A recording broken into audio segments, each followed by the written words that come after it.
এই দুনিয়া ছাড়িয়া কোথায় যাইবা ভাগিয়া, এই দুনিয়া ছাড়িয়া কোথায় যাইবা ভাগিয়া, মরণ তোমায় লইবে ঘিরি যতই করো বাহানা। ঠিক কি না? মরণ তোমায় লইবে ঘিরি যতই করো বাহানা, চিন্তা করে দেখো না কবরে কি যাইবা না, চিন্তা করে দেখো না কবরে কি যাইবা না।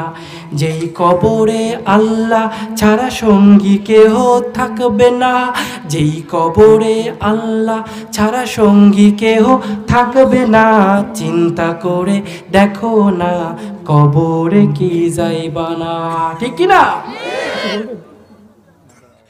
ভাইরা আমার? এই পৃথিবীতে আসার জন্য সবার জন্য একই রকম নির্ধারণ করা আছে, একই রকম সিস্টেম নির্ধারণ করা আছে। আপনি যেভাবে মায়ের গর্ভ থেকে এসেছেন, আমিও ঠিক সেভাবে মায়ের গর্ভ থেকে এসেছি। ঠিক কি না? কিন্তু যাওয়ার জন্য কোনো নির্ধারিত বিষয় নাই। আপনি জন্ম নিলেন নিষ্পাপ হয়ে, কিন্তু পৃথিবীর বুকে আসার পরে যখন আপনার শক্তি হলো, জ্ঞান হলো, বুদ্ধি হলো, আপনি তখন মহান মালিক মহান আল্লাহকে বাদ দিয়ে মাটির মূর্তিকে পূজা করা শুরু করলেন। আবার কেউ যীশু খ্রিস্টের পূজা করে, আবার কেউ গৌতম বুদ্ধের পূজা করে, আবার কেউ এক আল্লাহর ইবাদত করে। এইবার বলেন তো, জন্ম হলো সবার একই রকম ভাবে, কিন্তু মৃত্যু কি সবার একই রকম ভাবে হবে? হবে? পার্থক্য আছে না ভাইরা আমার?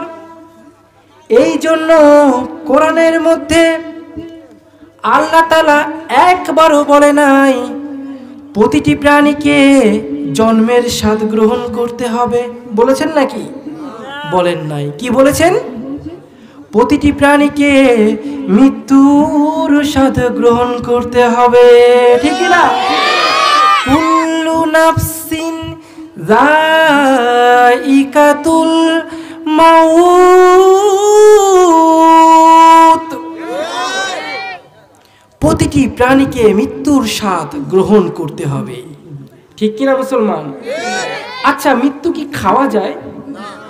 টক, মিষ্টি নাকি ঝাল? হ্যাঁ, তাইলে যে আল্লাহ তাআলা বললেন মৃত্যুর স্বাদ গ্রহণ করতে হবে। স্বাদ মানে কি? টেস্ট। স্বাদ মানে কি ভাই? টেস্ট।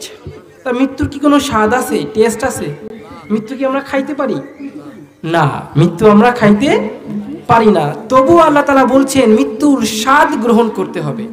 ঠিক কি না ভাইরা আমার? একটু ফলো করুন। আমি যদি আপনার মাথার চুলে আলতো করে হাত বুলাইয়া দেই, আপনার আরাম লাগবে। ঠিক কি না?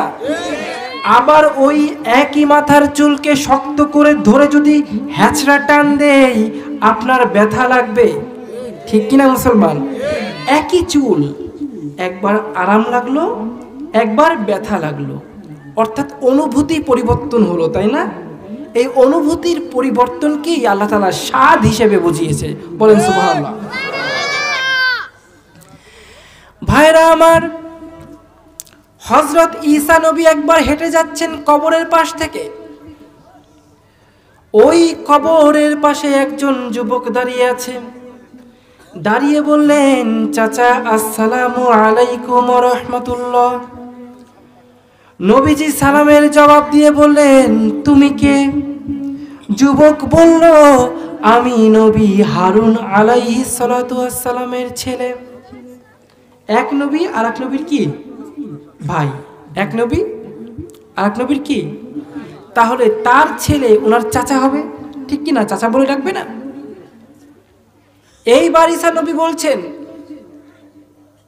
বিশ্বাস তো হয় না, কারণ হারুন নবীর সময় কারো মাথার চুল পাকতো না, কারো গায়ের একটা পশম পাকতো না।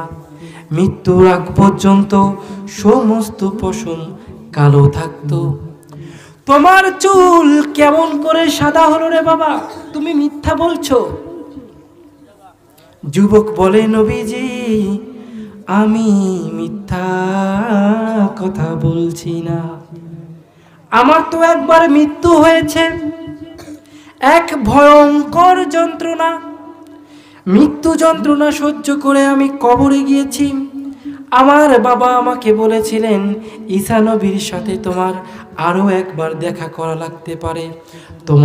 তোমার বুকের মধ্যে আল্লাহ তাআলার পক্ষ থেকে আবার রূহ দিয়ে দেওয়া হবে, তোমাকে জিন্দা করা হবে।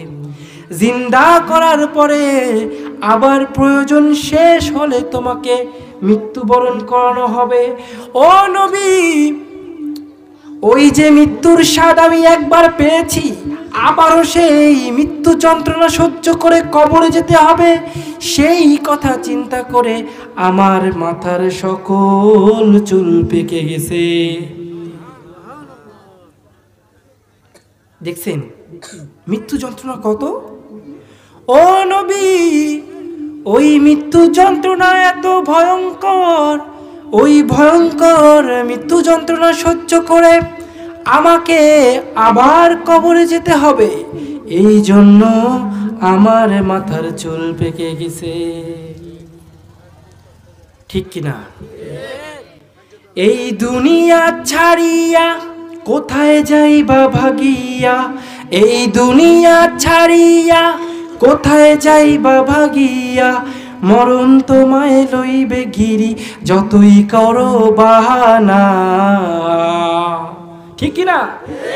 মরণ তোমায় লইবে ঘিরি যতই করো বাহানা।